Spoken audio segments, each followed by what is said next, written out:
अस्सलाम वालेकुम जी। तो कैसे हैं आप सब? उम्मीद करता हूँ खैर खैरियत से होंगे। सबसे पहले तो जी जुम्मा मुबारक। रमज़ान शरीफ का ये आखिरी जुम्मा था और अल्लाह पाक जो है इस जुम्मे के सदक़े में इस जुम्मे की बरकत से हम सबको जो है नेकियां करने की तौफ़ीक अता फ़रमाए। रमज़ान शरीफ के जो बाकी थोड़े दिन रह गए हैं उनमें ज़्यादा से ज़्यादा नेकियां समेटने की जो है वो तौफ़ीक अता फ़रमाए।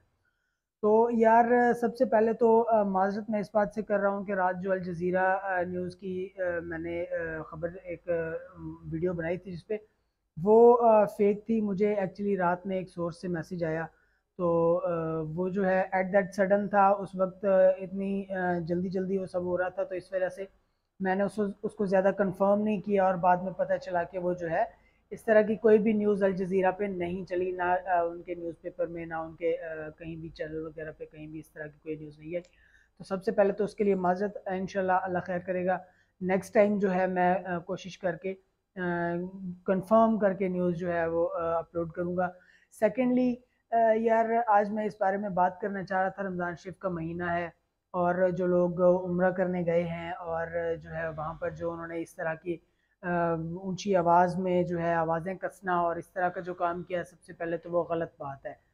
तो दूसरी बात ये है कि यार मैं ये समझता हूँ कि ये चीज़ें जन्म कब लेती हैं, ये हम ये नहीं कह सकते कोई सियासी पार्टी किसी को जो है वो तनकीद का निशाना बना रही है, क्योंकि कोई भी बंदा इस तरह का घिनौना, अगर वो मुसलमान है तो प्लांट नहीं कर सकता वो इस तरह की किसी चीज़ को कि जो है हरम पाक में जाके इस तरह किया जाए। ऑब्वियसली ये लोगों का अपना जो है वो अंदर का गुस्सा है। ये हम लोग भी समझते हैं, ज़रूरी नहीं है कि ये अगर तो कोई किसी पार्टी को सपोर्ट करता है तो ही जो है वो इस तरह इस हद तक जाए। अवाम में इंतशार बहुत ज़्यादा आ जाता है। कुछ लोग इस तरह के होते हैं जो घरों में बैठे होते हैं लेकिन वो किसी एक पार्टी को सपोर्ट कर रहे होते हैं। ज़रूरी नहीं है कि वो उनके जलसों में जाते हों। इसी तरह से मुख्तलिफ लोग, मुख्तलिफ मैंटालिटी, क्योंकि हमारे यहाँ पे प्रॉब्लम ये है कि हम लोग ज़्यादा पढ़े लिखे हैं नहीं। ठीक है, जो पढ़े लिखे हैं वो इन चीज़ों से वो पहले ही जो है वीडियोस बनाते हैं या कुछ इस तरह का। मैंने बहुत सारे लोगों को देखा है तो वही सबसे पहले बात करते हैं, हम किसी पार्टी को सपोर्ट नहीं करते, हम किसी चीज़ को सपोर्ट नहीं करते। यार सबसे पहली जो बात है जो मैंने जो है अपने मदरसे में सीखी और वो जो सब कुछ मैंने आज तक हासिल किया है, इल्म बहुत कलील है। मैं जानता हूँ मैं कोई आलिम दीन नहीं हूँ, मैं जो है एक सादा सा हाफिज़ हूँ। तो यार सबसे पहले कहने का मकसद ये है कि कुरान पाक में इस बारे में सूरत हुजरात में अल्लाह ताला ने इरशाद फरमाया है कि ए लोगों, अपने नबी की आवाज़ से अपनी आवाज़ों को नीचा रखो, जिसके बारे में ये कहा गया है कि जिब्रील अमीन जो है वो अपने पैरों को मत फड़फड़ाएं कि नबी करीम सल्लल्लाहु अलैहि वसल्लम की नींद में खलल ना आ जाए। ये सारी चीज़ें जो है वो हक सच हैं जो हमने आज तक किताबों में पढ़ी हैं, जो इस तरह कुछ हुआ है। तो लेकिन आप ये भी देखें इस बात को कि ये सब कुछ जो है वो जमहूरी नहीं है। ठीक है, इस्लाम में जमहूरियत का कंसेप्ट नहीं है। जब जमहूरियत आ जाती है फिर ये सारी चीज़ें जन्म लेती हैं। फिर आपने आज़ादी हक राय दे दिया। ठीक है, जो है इस तरह से इस तरह की जो चीज़ें जो है आपने अवाम को दे दी कि भाई आप जो कुछ मर्जी बोल सकते हैं। तो वो हमारे यहाँ पे ये अदब फिर ख़त्म इसी वजह से हो जाता है कि हम लोगों ने जब आज़ादी दे दी हर चीज़ की, तो फिर उसके बाद कोई भी बंदा किसी भी जगह पे जाके कुछ भी बोल देगा अपने कलील नॉलेज की वजह से। तो वो जो है फिर दूसरों को दूसरे निशाना बन रहे होते हैं। अब आप कहें कि जी अपना क्या नाम है, ये जो पीटीआई के सपोर्टर्स थे उन्होंने जो है इस तरह का शोरगुल किया और ये सारा कुछ है, तो हम किसी को ब्लेम नहीं कर सकते, क्योंकि इससे पहले वो ट्वीट्स भी आई हुई हैं। तो मरीम नवाज ने भी, जब इमरान खान के ऊपर किसी ने इस तरह से बात की थी हरम पाक में, हरम पाक के सैन में, तो तब मरीम नवाज ने इस चीज़ को बड़े उसमें सपोर्ट किया था और किसी ने उस पर इतनी कंट्रोवर्सी नहीं की थी। लेकिन इस बार हुआ है क्योंकि इस बार हमारे मुल्क की सिचुएशन इस तरह की है और लोग इंतशार में हैं और जिस तरह से ये सब कुछ हो रहा है सिचुएशन के मुताबिक, तो हम लोग इसको किसी एक चीज़ के साथ बांध रहे हैं। ये गलत चीज़ है। हम लोगों को सीखना चाहिए, हम लोगों को जो है आगे बढ़ना चाहिए। ये इन चीज़ों में अगर हम रह जाएंगे, जो हमारे बड़े जिस तरह एक दूसरे के ऊपर, यही पार्टीज थी एक दूसरे के ऊपर कीचड़ उछालती रही हैं, सबको पता है, उसके बावजूद भी, सबूत होने के बावजूद भी, और वो आज एक दूसरे के साथ गले मिले हुए हैं। तो ये सारी चीज़ें देख के बगैर किसी सबूत के बिना पे ये एक तो हमें जो है इस चीज़ को नहीं प्रमोट करना चाहिए कि ये जो इमरान खान ने किया ये वो। देखें, जहाँ पर बात आती है ना अदब की, इसमें कुछ चीज़ें होती हैं जो मलहूज़ खातिर रखी जाती हैं।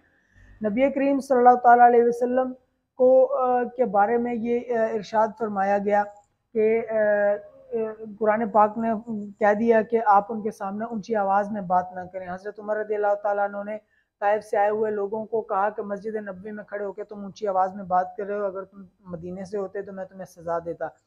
और ये इस तरह की जो बातें हैं ये सारी इसी तरह चलती हैं। हम सिर्फ एक चीज़ को, इस्लाम हमें सिर्फ एक चीज़ का दर्श नहीं देता, इस्लाम हमें सारी के सारे एरियाज़ को कवर करने का दर्श देता है। हम लोग ये समझते हैं, अब मैं एक जो है दोस्त ने स्टेटस लगाया हुआ था मेरे एक, तो मोतबर हैं सारे के सारे, मैं किसी को जो है वो पॉइंट आउट नहीं कर रहा। तो उन्होंने लिखा हुआ था कि जी तुम एक नशेई के पीछे जो है लग के तो ये सारी अपनी आखिरत ख़राब कर रहे हो, दीन दुनिया ख़राब कर रहे हो। तो यार मैं ये बात करना चाहूँगा, मैं आज तक कभी भी किसी प्रेसिडेंट को या चाहे वो नून लीग से हो, चाहे वो पीटीआई से हो, चाहे वो पीपी से हो, प्रेसिडेंट हो, प्राइम मिनिस्टर हो, हुक्मरान जो है ना वक्त का, जो आपके कुर्सी पे बैठा है, जो आपके मुल्क को चला रहा है, उसके बारे में इस्लाम कहता है कि आप कोई इस तरह की बात नहीं कर सकते, क्योंकि जो हुक्मरान है, हुक्मरानी जो है वो अम्बिया की एक सिफ्त है। और आप अगर कोई बात इस तरह करते हैं तो जो आपका हाकिम वक्त होता है वो जो है इस तरह उसको बड़ी कदर और कीमत उसकी बड़ी होती है। अगर हम नवाज शरीफ साहब को या शहबाज शरीफ साहब को या इमरान खान साहब को या जरदारी साहब को, किसी को भी अगर हम उनको गालियां देते हैं तो आप इसको स्टडी करके देख लें कि जो है वो उलमा इस बारे में क्या कहते हैं कि हाकिम वक्त के बारे में आप इस तरह की बात नहीं कर सकते। हम लोग किसी के बारे में उसको गंजा कह दिया, उसको नशेई कह दिया, फलां को फलां कह दिया, चोर कह दिया, डाकू कह दिया, ये सारी की सारी चीज़ें जो हैं वो इस्लाम में मना है। एक बंदा इस तरह अगर कर रहा है, इस चीज़ का मुर्तकिब है, तो उसे उतारा जाए। ये नहीं कि आधी दुनिया उसको वहाँ गालियाँ देने लग जाए, आधी दुनिया कुछ और करती रहे, इस तरह नहीं है। इसी तरह से औलियाए उज़्ज़ाम के बारे में फरमाया गया है। ये सारी की सारी चीज़ें जो हैं वो उसमें बुक्स में लिखी हुई हैं, आप पढ़ें उनको।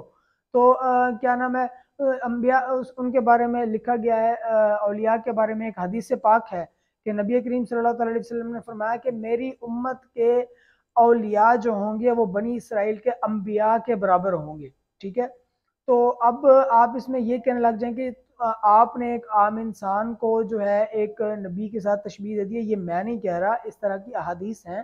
ठीक है, आप अगर बुक्स का मुताला करेंगे तो जो है वो आपको ये मिल जाएंगी चीज़ें। हम मदरसे में थे, हमने ये चीज़ें पढ़ी हैं। ठीक है, मैं अभी यहाँ पे कोट तो नहीं कर सकता, स्पेशल रेफरेंस तो नहीं दे सकता, लेकिन मैं ज़रूर अगर किसी को चाहिए हुआ तो वो मुझसे रब्ता कर सकता है पर्सनल, मैं उसको जो है फाइंड आउट करके दे सकता हूँ। तो इस तरह की जो सारी चीज़ें, ये हम लोगों ने खुद से परसेप्शंस ना बनाए। कलील नॉलेज के ऊपर जो है अगर हम इन सारी चीज़ों को देखेंगे, और कलील नॉलेज के ऊपर जो कम नॉलेज होता है ना वो डेंजरस इसीलिए ज़्यादा होता है कि हम लोग ये समझ रहे होते हैं कि यार जो हमने कहीं पे इस तरह की बात हमने नहीं सुनी है, तो अकल जो है ना वो इश्क के आड़े आ जाती है। ठीक है, जो अकल होती है, जिस बंदे के पास इतना नॉलेज नहीं है वो बंदा जो है ना वो कहता है ये बात गलत कर रहा है, क्योंकि वो अकल में ना एक चीज़ हिट हो रही होती है, जबकि आपने इस बारे में पढ़ा नहीं होता, जबकि आपने उलमा के साथ वक्त गुजार के उनसे ये बातें की नहीं होती। जब तक आप लोगों को ये पता नहीं होता कि एक बंदा जो कोई बात कर रहा है उसने कुछ कोई बात कहीं से सुनी होगी, सीखी होगी, फिर ही वो बोल रहा होगा। तो ये अपने से मेरे जैसा बंदा जो है वो अपने से कभी कोई बात नहीं कर सकता इस तरह से। जो भी मैं बात करूंगा कहीं से पढ़ूंगा, देखूंगा, उसके बाद जो चीज़ गलत हुई आप मुझे कह दें कि साहब ये गलत है, तो मैं जो है उस चीज़ को ठीक करूंगा, उसके ऊपर मैं सॉरी भी करूंगा। तो ये यार कुछ तीन चार चीज़ें हैं जिनके बारे में हमें ये देखना चाहिए, हमें इस बारे में नॉलेज हासिल करना चाहिए कि यार हम जो कर रहे हैं वो सही है या गलत है। ठीक है जी। तो मैं कोशिश करूँगा कि मैं जो है आप लोगों के साथ सही न्यूज़ के साथ रब्ता करूँ। और दूसरी बात ये है कि मैं ये भी चाहूँगा कि आप लोग अगर इस बारे में अपनी राय रखते हैं, इख्तलाफ राय हर किसी का हक होता है, आप मेरे बारे में इख्तलाफ भी कर सकते हैं, आप मेरे बारे में इस तरह की जो है वो बात कर सकते हैं। लेकिन प्रॉब्लम ये है कि वो चीज़ ठीक होनी चाहिए। पढ़े लिखे शहरी होने का सबूत हम इसी तरह दे सकते हैं कि जब हम जो है इस चीज़ में पढ़ते हैं, जब किसी चीज़ के बारे में रिसर्च करते हैं तो उसे प्रॉपर किया जाए, और फिर उसके बारे में जो है हम जो है ख़ास तौर पे इस्लाम के बारे में, और जो इस तरह की अक़दार हैं, हमारे इस्लामी अक़दार हैं, उनको मलूज़ ख़ातिर रखते हुए हम बात करें। तो ये सारी चीज़ें मद्देनज़र रखनी चाहिए। मैं एक दफ़ा फिर जो है शर्मिंदगी का इज़हार करता हूँ और इस चीज़ को कंडेम करता हूँ कि मस्जिद नबवी के अहाते में, पहले तो मुझे पता चला कि वो मस्जिद नबवी के अहाते में नहीं था, वो पार्किंग एरिया था जहाँ पे आम आवाम जाती है, गाड़ियाँ वगैरह चलती हैं, इस तरह से वो सारा कुछ है। तो अगर वहाँ भी, तो वो भी एक एरिया है ना, वो पास ही है रोज़ा रसूल सल्लल्लाहु अलैहि वसल्लम के। तो हमें चाहिए कि कम से कम मसाजिद ऑब्वियसली ये भी मैंने पढ़ा है कि मस्जिद का एक जो मस्जिद होती है उसमें बात करना और बात है, और एक फिनाय मस्जिद होती है, मतलब कि मस्जिद से बाहर का हिस्सा होता है, ठीक है। तो उस एरिया में खड़े होकर बात करना और चीज़ है, ये इन चीज़ों का फ़र्क है। लेकिन उसके बावजूद भी अगर हम किसी ऐसी जगह पे हैं जहाँ पे इस्लाम का एक मरकज़ है, और वहाँ पर अगर हम कोई चीज़ करते हैं तो वो बहुत ज़्यादा पॉइंट आउट होती है। ये सब नहीं होना चाहिए। आप के पास इज़हार राय करने का हक ज़रूर है, लेकिन ये देखना ज़रूरी है कि आप कहाँ पर उसका हक का इस्तेमाल कर रहे हैं। तो यार ये सब कुछ है जो मेरा एक कंक्लूजन वीडियो था जो मैं अपलोड करना चाह रहा था। मैंने जो है वो अल जज़ीरा के बारे में जो वीडियो बनाई थी उस पे मुझे कमेंट्स आ रहे थे कि ये जी फेक न्यूज़ है, आप गलत कर रहे हैं, ये वो। तो मैंने उसके बारे में भी सॉरी करना थी, और इस चीज़ के ऊपर भी मैंने बात करना थी। तो फ्रेंड्स, मैं चाहूँगा कि आप लोग जो है इस तरह से मेरे साथ रहें, और मेरी वीडियोज़ को ज़्यादा से ज़्यादा लाइक करें, मेरे चैनल को सब्सक्राइब करें, बेल आइकन को प्रेस करें, और इस तरह की अच्छी वीडियोस और इन्फॉर्मेटिव वीडियोस अगर आपको मेरी ये वीडियो अच्छी लगी हो, तो इस तरह की वीडियोस को, मज़ीद वीडियोस को हासिल करने के लिए आप जो है मेरा चैनल सब्सक्राइब कर सकते हैं, और जो है अपने फ्रेंड्स के साथ भी शेयर कीजिएगा। मिलते हैं अगली वीडियो में, तब तक के लिए अपना ख्याल रखिएगा। अल्लाह हाफ़िज़।